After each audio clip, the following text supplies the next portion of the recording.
in Sugar Land. So it was a talk about marriage and how to rejuvenate or reinvigorate your marriage, and that's where I met Patty. So we had a very good session with Patty. She gave a very good talk about how her family works, how the relationship between her and her husband, and all that. So it was meant for mainly couples who came there. They had babysitting and all that. So after this talk, I felt like, so that was when we were thinking about the convention, and we were thinking about who to invite as speakers and all that. I told the people involved in this, since I happen to be in the core team, I think we need Patty. She's an excellent speaker. She has the energy, and you'll see that when you hear her talk. She has the energy of, I would say, like a teenage-year-old person. Okay? And there were times in the talk when I felt like, whoa, who would do that? Because she would, let her do her thing. So I immediately contacted Patty and said, Patty, we are this Syro Malabar community, and we're having a convention and all that. Will you be okay, or will you be free, or, She immediately responded saying, hey, I'm interested. I think she saw something in our community maybe that, we are someone special, that someone she has not given a talk to, or someone she has not encountered. She felt some special connection. And in all our planning, we always give it to God. We say, let the Holy Spirit guide us. That's what we always say. Whenever we have discussions, whenever we have issues about deciding what we need to do, we say, let the Holy Spirit guide us. And that's exactly what we did. She responded, the team liked her, and picked her for this convention. So, without further ado, Patty Schneier. Thank you. Oh, okay, well, welcome, and thank you all for coming. I know, after socializing last night, as I said when you walked in, I know you could be taking a nap right now, and many of you probably want to. After lunch, eating, the easiest thing to do would be to check out. So I applaud you for coming. I thank you for coming, and I hope after this session you will say, I am so glad I came to that session. So let me just give you a little bit of background about myself. I'm a former high school teacher. I taught foreign language. I taught German, actually. When I was 18, I'll tell you a little bit about that. I lived in Europe, so I learned German. I became a foreign language teacher and taught high schoolers. But for the past 16 years, I've been traveling around the United States. I left the classroom, and I've been giving talks on college campuses and high schools, parishes, Catholic conferences, all across the United States, about the meaning of love, about love. Because actually what I realized when I was a classroom teacher, and I taught at a very, very prestigious, private, independent school in St. Louis, Missouri, that my students were going to go on and do great things. I mean, they were going off to Harvard, Yale, the whole thing, and I was newly married when I was teaching in the classroom. And every single one of them were going to have great careers, great opportunity, and do wonderful things. But I realized that they can change their job, they can do kinds of wonderful things academically, but their life is going to be miserable if they miss out on one thing: love. If they don't have real love in their life, or if they settle for a counterfeit, or if they distort love, it doesn't matter whether you go to Harvard or Yale or Princeton or have a great job. If you don't have love in your life, you can be miserable.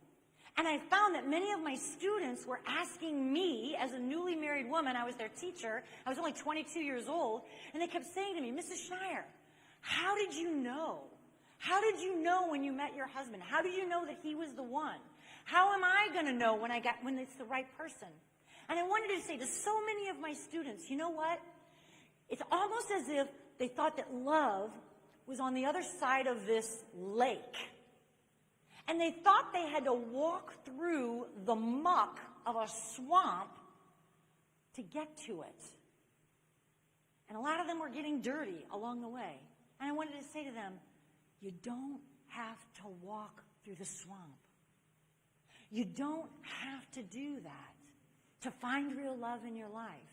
So what I do now, believe it or not, I think is far more important than teaching German, than conjugating verbs and teaching a vocabulary that they may or may not ever use in their life.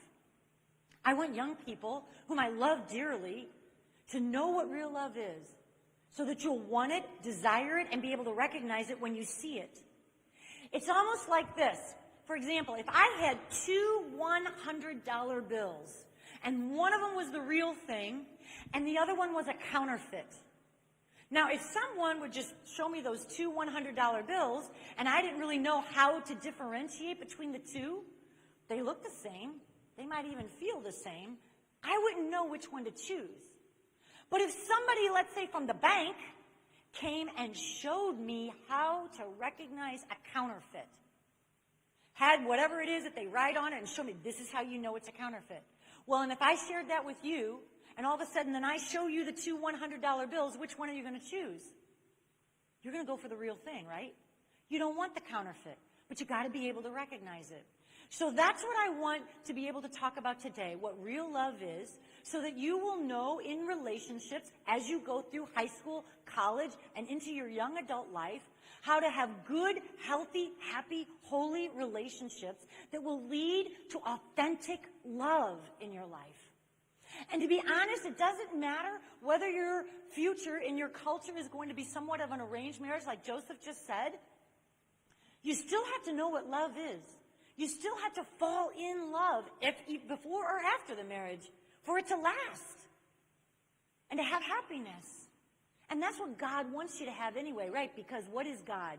God is love. We were made for love. We were born out of love. And our destiny is love. So it's all about love. But unfortunately, in our culture, we've got it all twisted, distorted, and counterfeited. And that's why people are miserable. They're miserable. So I want to talk about what real love is so that you'll know what the real thing is. And I wish we had a crucifix right here, because I'm going to talk about what the real example of love is in our faith and in the world, really. The greatest example of love ever. It's not what the culture says. It's not a diamond ring. It's not a dozen roses on Valentine's Day. It's not getting a card or a box of chocolates. The greatest example of love is Jesus Christ hanging on the cross. He showed us what love is. And then his greatest commandment to all of us was, love one another as I have loved you, right? He told us to do that.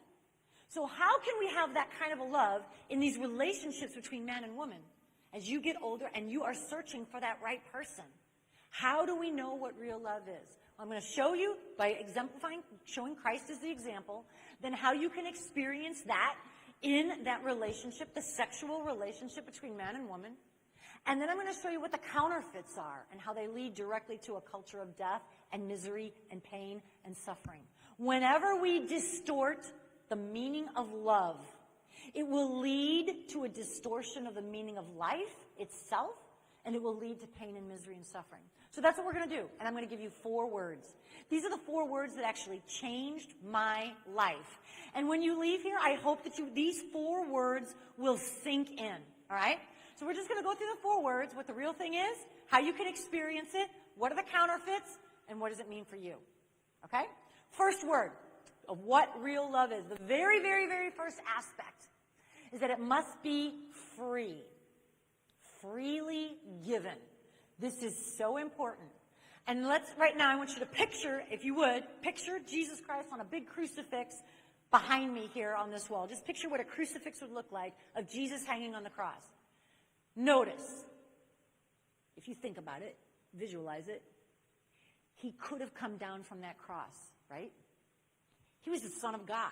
He did not have to stay there. And even the one guy next to him said, if you're the Son of God, come down from that cross. And he could have done it like that. But he didn't. He chose to stay there. He chose to stay on that cross. And notice what he said. I am the good shepherd. I lay down my life for my sheep. No one takes it from me. It's really, really important. He lays it down freely. No one takes it from him.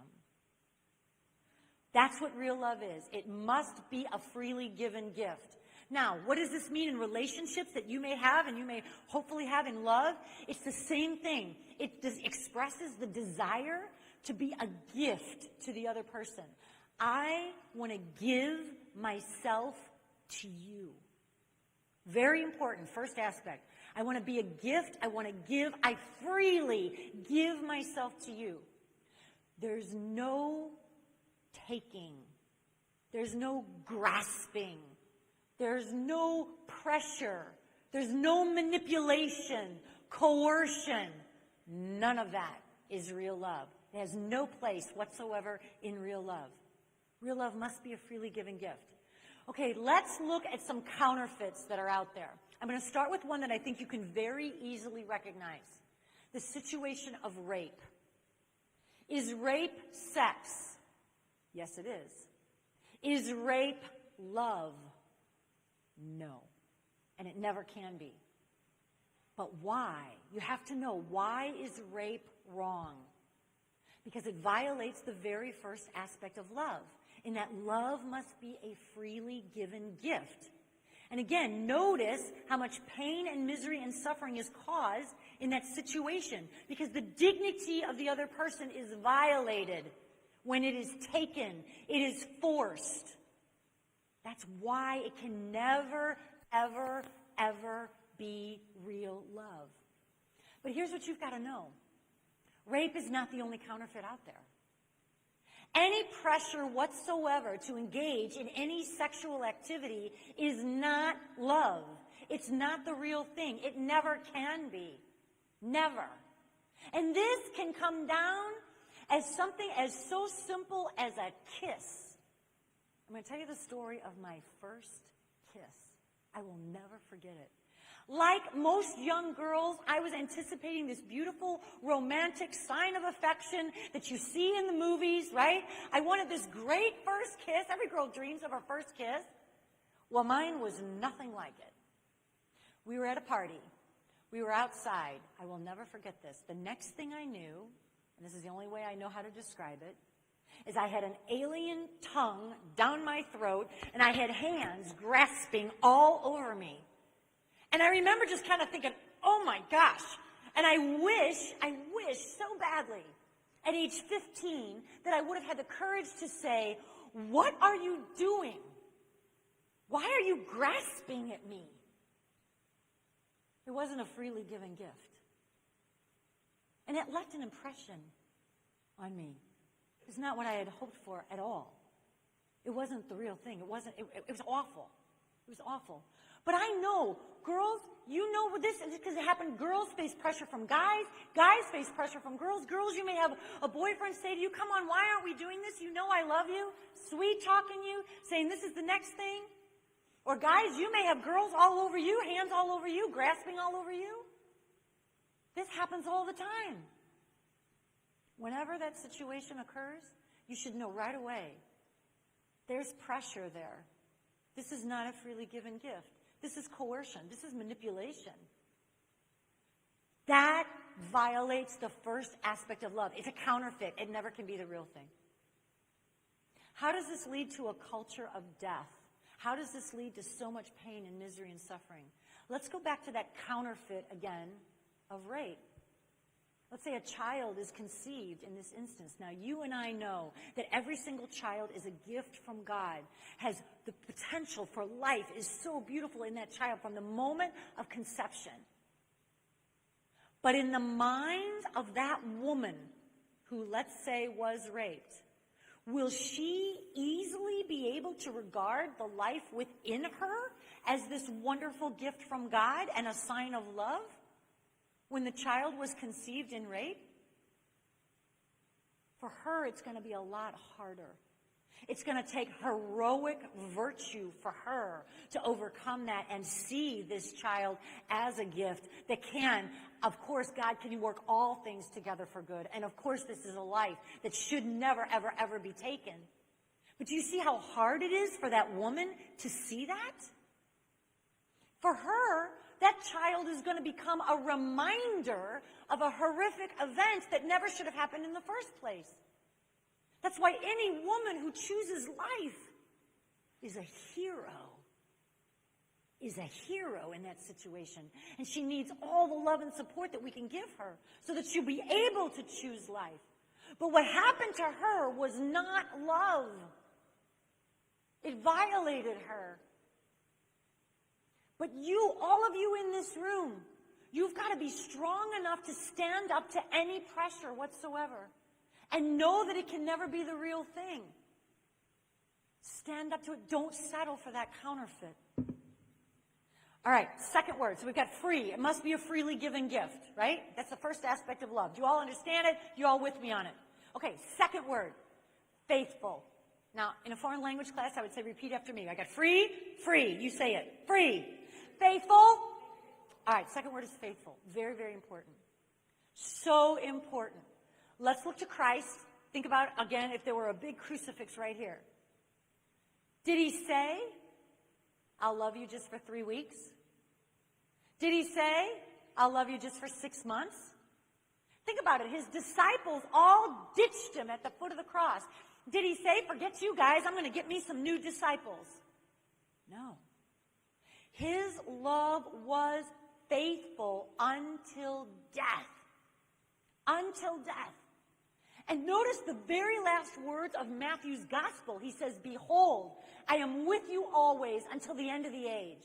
And he is still with us in the Eucharist, right? Because he never leaves us. He never leaves us. God's love is faithful until death and beyond. So even though we crucified him, even though his disciples ran, even though he still loved us, never, ever quits. Never ends. That's the real thing. All right, how can you experience that in and through your bodies, in your relationships? The real thing says, and I'm building here, I want to be a gift to you. I freely give myself to you. That's the first aspect. The second aspect is when you are communicating, I love you and only you, in good times and in bad, in sickness and in health, till death do us part. What does that sound like? What did I just say? Marriage vows, right? I love you and only you in good times and in bad, in sickness and in health. I will love you and honor you all the days of my life. Or however, there's different versions of the vows.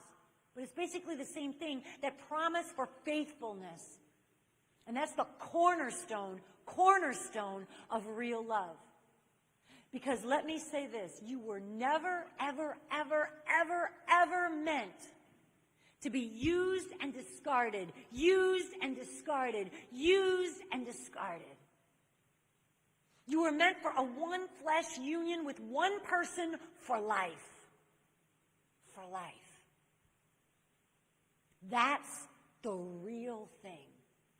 The real thing communicates the faithfulness. There's a covenant there. There's a commitment there. There's permanence there. Permanence. Not just some one-night stand, or I'll move in with you, and if it works out, fine, and if it doesn't, we can both go our separate ways. That's being used and discarded, used and discarded. The real thing communicates those vows. And let me just say this. You know what? I did not just say those marriage vows one day at the altar when I married my husband. No. Every time my husband and I come together in that marital embrace, in that one flesh union, I am speaking those words with my mouth, and I am speaking those words with my body. And the meaning behind that union that is communicating, I love you and only you, in good times and in bad, till death do us part. The meaning of that, where there's permanence, where it's a covenant, where we're speaking our vows to each other with our body, or compare that to, and again, this may sound a little blunt, but there's no other way of saying it, the momentary pleasure of just one romp in the sheets, whatever you want to call it. The difference between that is the depth and the beauty and the passion of the ocean compared to playing in a 2-inch mud puddle covered in scum. Who wouldn't want that kind of a marriage where you're actually communicating your wedding vows every time you come together? It means something so much more. The meaning of that union. And I want you to think about how strong every marriage would be and what kind of a marriage you want If every time a husband and wife came together in that marital embrace, if it were a reunification, a recommitment of those marriage vows. That's the real thing. Counterfeits that are out there. Let's look at another one that I know you can easily recognize. Adultery, having an affair. Is it sex? Yes. Is it real love? No. It can never be the real thing. Why? Because the faithfulness has been violated. If I say to my husband, I love you and only you in good times and in bad, in sickness and in health, and then I cheat on him, well then this union is a lie, and so is this one. Because I'm not communicating any marriage vows at all. There are none. And notice what happens. You want to know the number one reason for divorce in the United States of America? It's having an affair. It's having an affair. It destroys families. Because that love wasn't faithful. And it causes so much pain and misery and suffering. But here's what I want to, again, let you know. Having an affair is not the only counterfeit that's out there. Here's where you need to know that any sexual union outside of a marriage covenant, it's not the real thing. Why? Because there are no marriage vows to renew. It cannot be communicating, I love you and only you in good times and bad, in sickness and in health till death do us part. There have not been any marriage vows. That guy, that girl can walk away tomorrow. There's no permanence there. Again, now let's look at how these counterfeits lead to pain and misery and suffering. Let's say a child is conceived in a union that does not have the permanence of marriage. Is again that child going to be regarded as this gift from God and a reminder of their everlasting eternal love? Well, in most cases, that guy has already left. He's gone. They've broken up. Most couples will break up within 6 weeks of having sex before marriage. Did you know that? They break up. So if a girl finds herself in that position, again, of having conceived a child, but the guy's already gone, is it going to be easy for her? No. Guess what that child becomes? A burden that she alone must bear. Sadly, in her mind. Again, we know that's not true. We know that that life inside her is a human being and has so much a gift to the world. And with love and support, she can choose life for her baby. But I'm just letting you see how when you go back to how love is counterfeited, how it always leads to an easier distortion of the meaning of life. It's not the real thing. The most important decision that you will make with your body is will you or will you not have sex before marriage? It's the most important decision you'll make with your body, and it will say the most about you. Now, before we go on, I want to tell you a story, and this is how I have to visualize. I'm sorry, this is where I'm coming down. Okay, so I want to tell you the story about how my husband, Larry, proposed to me.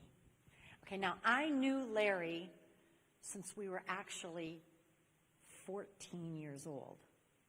He was the first person I met on the very first day of high school. He sat behind me in geometry. But now here's what I got to tell you.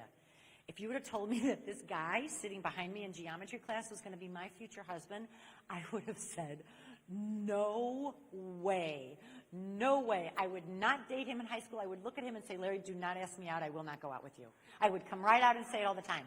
Larry, we are just friends. Larry, do not ask me out. Okay, I got a lot of stories to tell you about Larry. But let me fast forward to actually 7 years later, we started dating. And 2 years after that, he proposed to me, okay? Let me tell you how he proposed to me. This is my beautiful ring. And we had gone, if you've ever been to, I'm from St. Louis, so if you've ever been to St. Louis, there's the Gateway Arch, okay?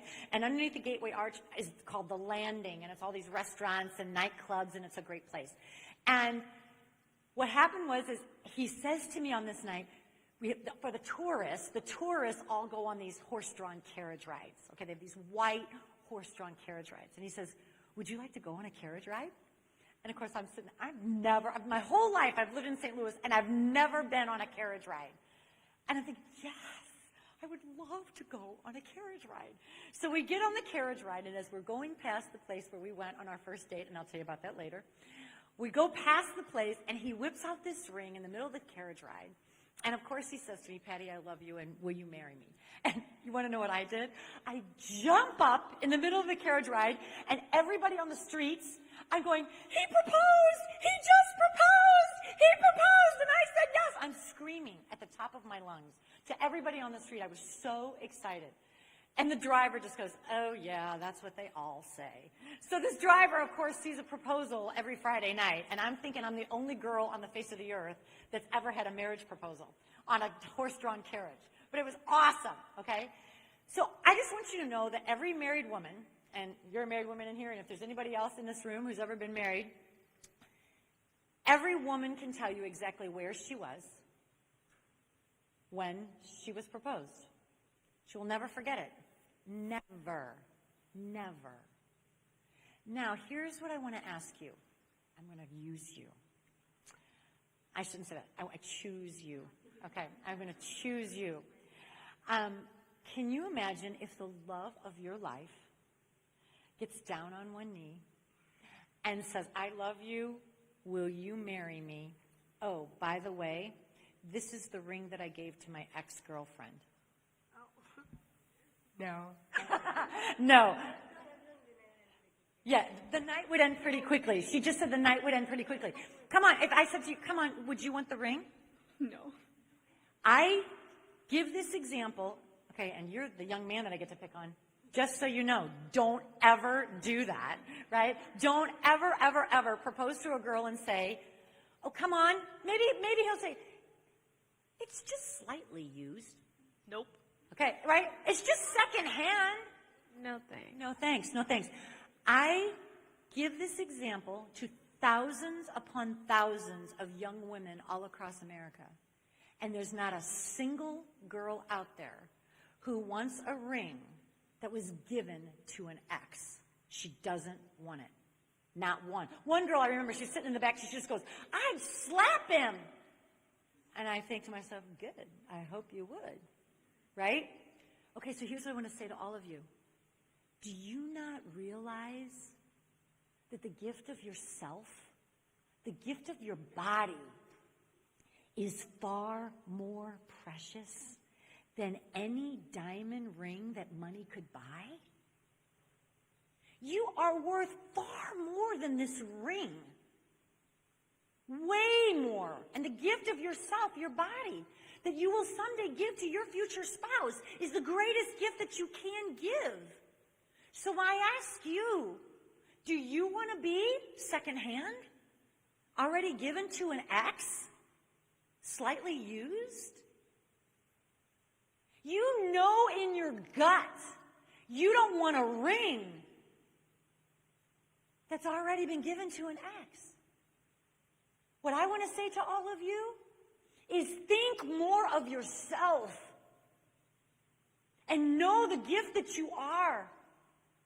And know that the greatest gift that you can give your future spouse is to save and wait so that when you, on your wedding day, are able to say those vows and then to be able to give yourself, that's the greatest wedding present ever. Now I got to tell you my story. I was a virgin when I got married. But and I know things have changed. I know you're probably saying you're probably a really old lady. And I am. And I know things have changed a lot in my day. But I will say this, even in my world, by the time I was 21, everyone, and I mean everyone, in my entire high school, in all my family, my friends, everyone that I knew, my best friends, they had all had sex before marriage. Every one of them. And I felt like I must be the last virgin on the face of the earth. And it was lonely. And it was lonely. There's no other way to say it. But now let me tell you about the night that changed my life.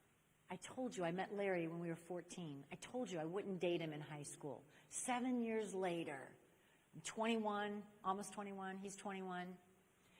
And a group of our friends went out. Actually, it was just Larry, Jerry, and me.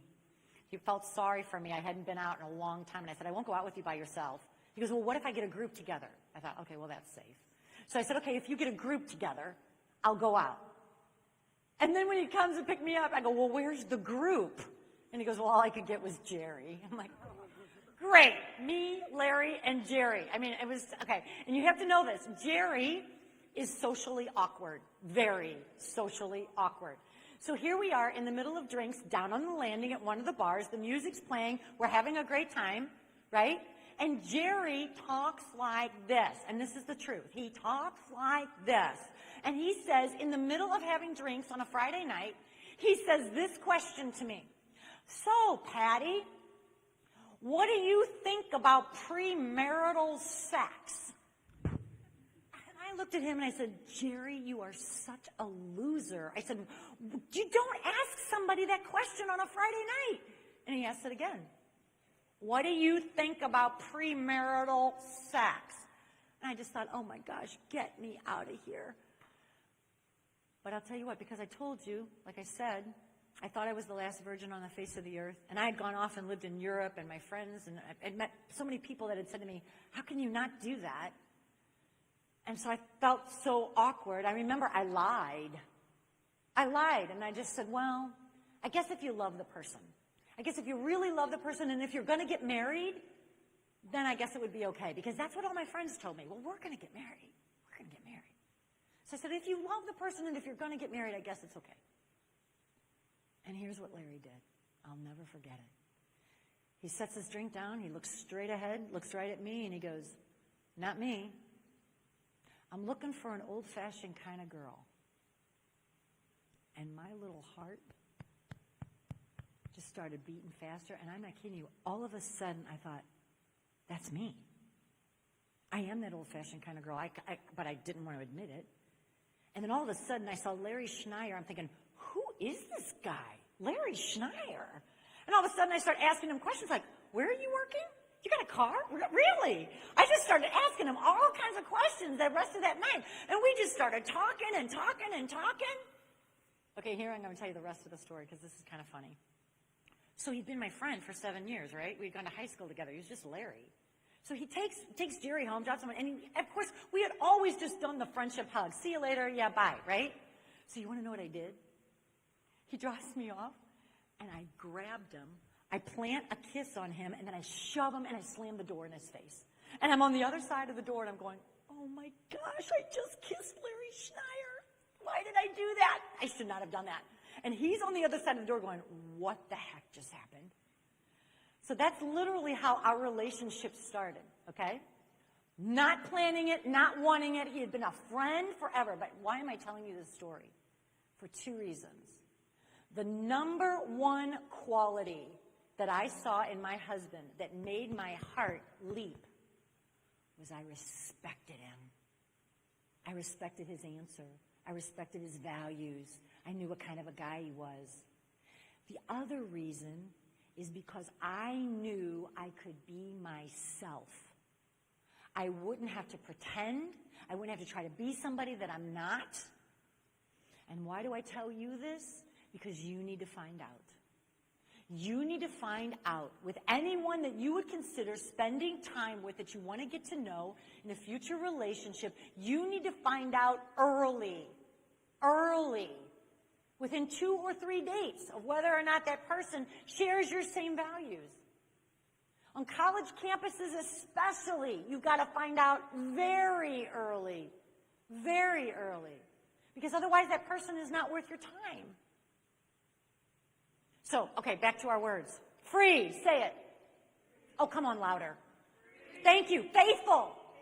All right, now we're going to go to total, and total is my favorite, and I'm sorry I'm staying down here for a little bit longer. All right, so total. Think about Christ on the cross right now, hanging on a cross. Did he say you can put those nails, just not in my hands? Did he say you can put a crown of thorns on me, just not on my head? Did he say, okay, you can nail me to a cross, just not my feet? No. When Christ was nailed on that cross, it was his whole body. His entire body on that cross, right? Every last drop of blood for you and for me. And notice what he says to us in the Eucharist. This is my body given for you. Take it. Basically, my own translation, but you know. This is my body given for you.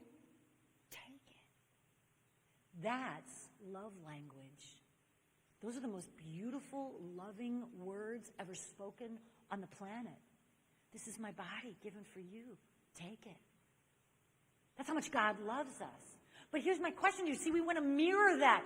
Jesus says to us, love one another as I have loved you. How? How?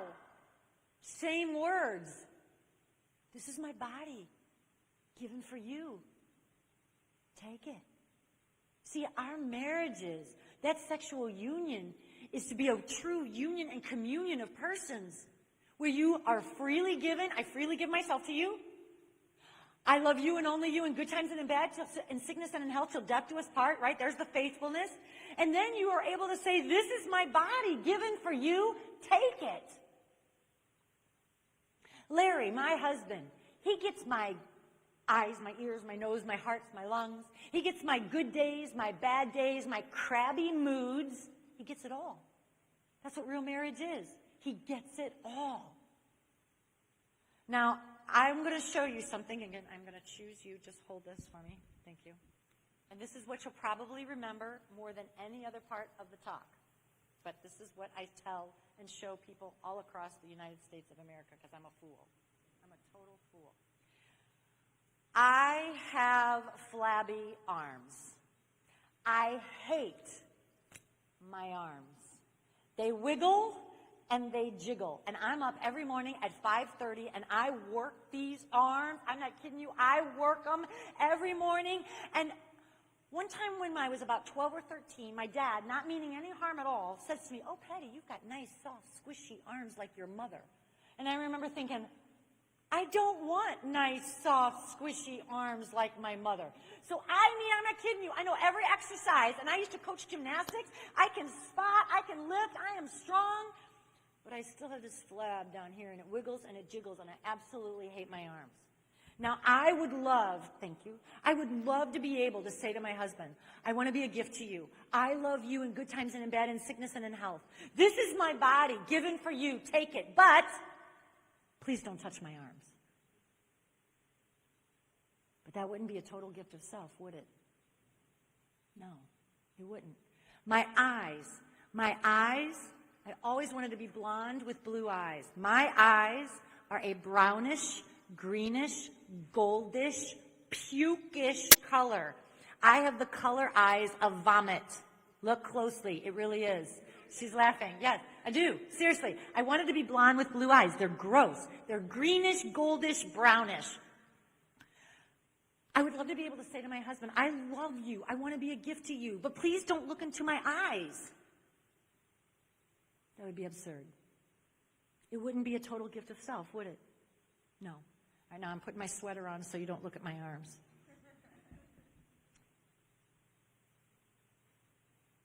Counterfeits that are out there. All forms of contraception. The pill, the patch, hormonal contraceptives. Why? Condoms, all of it. Why? This is one of the single most controversial issues in the entire universal church, in the entire Christianity, in the entire Catholic Church. Why? Because they speak. They speak volumes. What does a condom say? A condom is saying, I'll have sex with you, but not all of you. Leave that part out of me. What does the pill, the patch, hormonal contraceptives say? They're saying, I'll have sex with you, but first let's take your fertility and render it void, null, no longer part of the package. Think about it. It would be as if someone were saying to you, I love you, I want to make love to you, but would you please first go out and get a nose job and then come back and we'll have sex? Again, would you want to love that person? Or would you please, go put a bag over your head first? Please, go put a bag over your head, then come back. You know in your gut that that's not the real thing. Well, that's exactly what contraception is saying. Not much different than put a bag over your head or go get a nose job, when you're taking a part of who you are and rendering it void, not part of the package. It's not a total gift of self. It can never be a total gift of self. There will always be a barrier there, a psychological, emotional, physical, and spiritual barrier. And notice we even call many forms of contraception barrier methods. Isn't that interesting? So when you're on a college campus and you go off to school and they are handing out condoms and the condom machine is in the dorm, you have to be able to recognize that that's a counterfeit. It's enabling you to be used and discarded, used and discarded. And here's the other thing. Planned Parenthood reports that 60% of abortions occur, the patients come into their office because their contraception failed. So I ask you, if a couple is using contraception, they aren't even giving a total gift of themselves to each other, how are they ever going to accept the gift of another life conceived within them? They haven't even given each other their total gift of self yet. How are they ever going to accept another life? They don't, usually. And what does that child become? Again, in the mind of that woman. Oops, it was a mistake. How did we ever become a society that would say that a human life could possibly ever be a mistake? How did we even get that mentality? How did we get that vocabulary? When was the first time we even uttered those words? How did this become a part of someone saying that? When we became a society that accepted contraception and started handing it out to teens and young adults. That's when, in our society, we started hearing the words, oops, it was a mistake. The contraception failed. Do you see how this leads to pain and misery and suffering? Do you see how this is a counterfeit? It's not the real thing. So here's what I want to say to you. Somebody says to you, oh, come on, I love you. Don't you know that? Boom, red flag. You should know that's pressure, not the real thing. Not a freely given gift. And they say, oh, come on, it's no big deal. Boom, violation number 2. There's no permanence there. There's no covenant there. There are no wedding vows there. That's not faithful love. Violation number 2, not the real thing. That guy may say, oh, I'll wear a condom. Boom, red flag. Violation number 3. Not a total gift of self. You can say to that person, you're 0 for 3. 0 for 3 for the real thing. Can't be the real thing. All right, 4th word. You still with me? We got free, faithful, total, fruitful. 4th word is fruitful. Let's think about Christ on the cross again. He says, I am the vine, you are the branches. Anyone who remains in me and I in him bears great fruit. Fruit. God's love is always fruitful. You can't put God's love in a jar, put a lid on it and say, don't grow. That's impossible. With the Holy Spirit, it's contagious. It's like wildfire. It spreads. It spreads. The real thing, and I'm building here, but stay with me. I want to be a gift to you. I love you and only you in good times and in bad till death do us part. This is my body given for you. Take it. And then you look at that person and you say, this love is so beautiful, so powerful, so passionate. I want to see this love. I want to feel this love. I want to touch this love. I want it to last forever. And guess what? It can last forever in the soul of the next generation. Think about that. When Larry and I are dead and gone, our love will live on in our children. Their soul will live forever. They are the fruit of our love. Beautiful fruit. It's actually when you say, I love you so much, I want to give this love a name. I want to give it a name. And guess what? You might be able to give it a name, your love a name, in 9 months. That's beautiful fruit. But our culture, we've got it all wrong. We counterfeit this. With my own kids, I remember thinking, most teenagers today, they're told or they think that, well, are they told? The culture says you're expensive, you're a burden, you're a liability, you're a pain in the butt sometimes. And yes, you can be all of those things. But you're not. You're beautiful fruit. The main thing, who you are, you're beautiful fruit. And if you're a child of adoption, you are the fruit of your parents' adoption as well. Beautiful fruit. I had to sit my own 3 kids down and say, I'm so sorry if I have never told you this before. You are beautiful fruit. You are the fruit of our love. And our love is going to live on in your soul for all eternity. We've given our love a name, and it's John, and it's Julie, and it's Kevin. That's the real thing. Counterfeits that are out there. Again, all forms of contraception. They violate the fruitfulness of love, as well as any form that sterilizes your fertility. Vasectomies for men, tubal ligations for women. Why? Why? Why do we do this? Why do we have surgeries in this country to sterilize us? Because we do not understand the gift, this incredible gift, that our body is a gift, and we're co-creators with God. So what do? We trash the gift. We trash it. But I ask you this. Look at my hand. Look at my hand right now. If my hand was working perfectly normal as it should, would any of us ever say, you know what, I don't think I want my hand. Let's go chop that off. Let's go get that snipped. You wouldn't do that to your hand, would you? My eyes, even though I don't like the color of them, but if my eyes are working perfectly normal as they should, they open, they close, they can see. Would any of us ever say, you know what, I don't want my eyes. I'm going to gouge my eyes out. No. Take any part of your body. I'm not kidding you. Any part of your body. Take your esophagus. What's the purpose of your esophagus? It's for food to pass from your mouth to your stomach.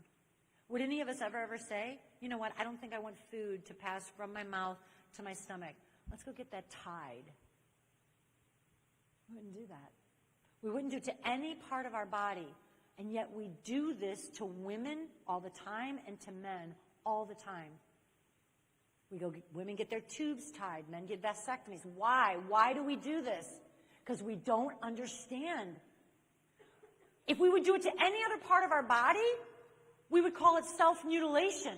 And you can't find a doctor anywhere that will willingly cut off your hand or gouge your eyes out or tie a knot in your esophagus. But how come when it has to do with our sexual organs, we'll do anything to just get rid of them?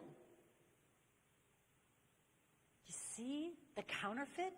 See what we've done to this gift of our sexuality? It's because we don't understand what real love is, and we don't understand the gift that we've been given. So those are the 4 words: free, faithful, total, and fruitful.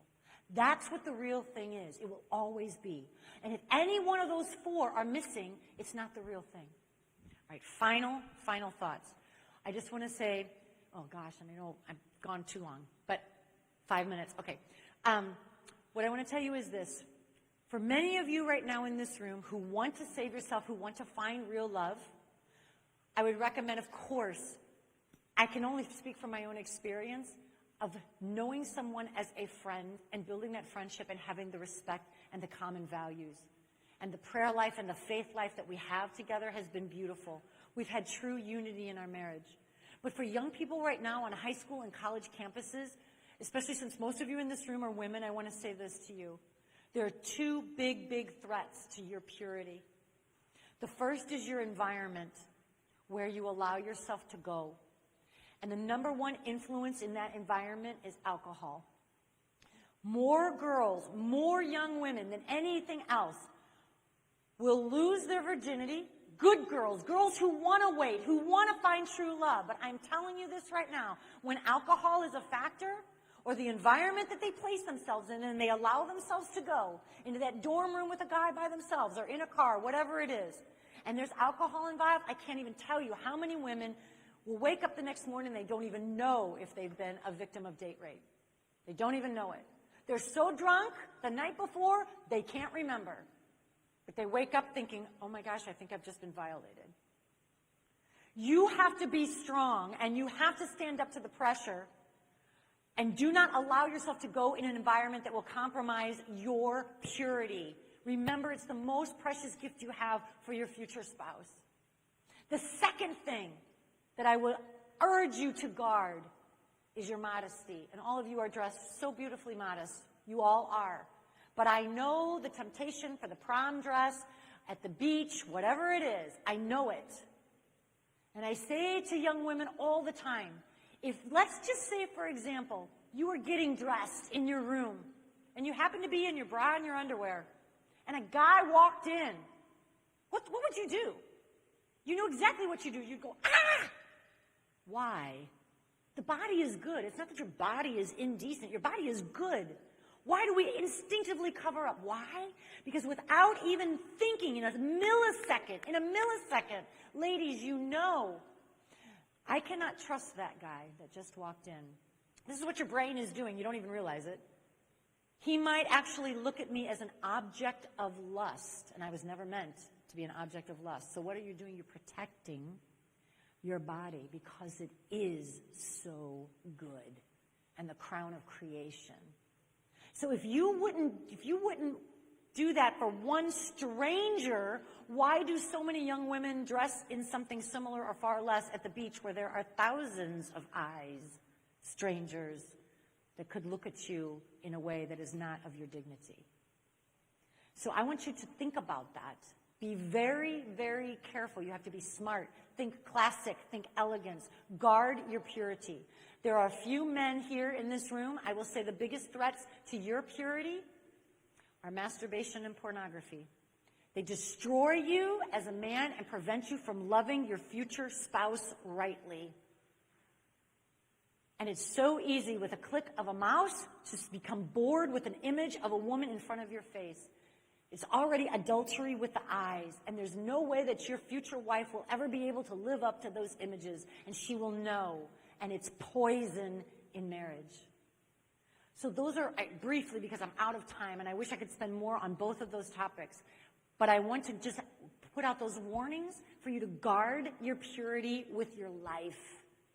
It's the most precious gift, and all I can tell you is this. I've been married 31 years.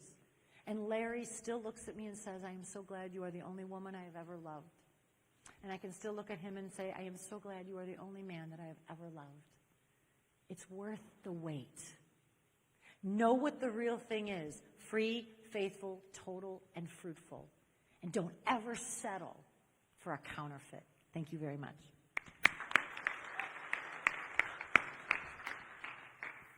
We don't have time for questions, do we? Because I have to be at the next one at 3. Okay, yes, okay. No, I do, shoot. This talk, if you know of friends that could use this, it's called True Love, How Will I Know? I have a table right outside this room, okay? I have all different types of talks. I have talks for parents, I have talks for teens and young adults called True Love, How Will I Know? I have talks on all kinds of things. And I have a book called Love Letters from Mom on What Matters Most. I'm talking about our beautiful faith and why it matters and why it's so beautiful. You can come see me at 4 o'clock. At 4 o'clock on, I'm going to be sitting at that table right out there, okay? If any of you have questions, if you want to talk to me, if you want to get copies of the CD so I can come to schools. I can't come to public schools, but I can come to college campus Newman centers. I can come to parishes, youth groups, wherever you are. I would love the opportunity, again, and you all now need to go out and spread the message to your friends of what real love is and how not to settle for a counterfeit, okay? All right, again, 4 o'clock, I'll be out there. Come see me at my table. I would love if anybody does have questions, all right? Thank you for coming. Like I said, I know you could have taken a nap. I know it. So thank you very, very much. God bless you all. Thank you so much. Hi, everyone. Thank you so much for joining us for this session. We are about to start in a couple of minutes. I feel like this is very loud. We are about to start in a couple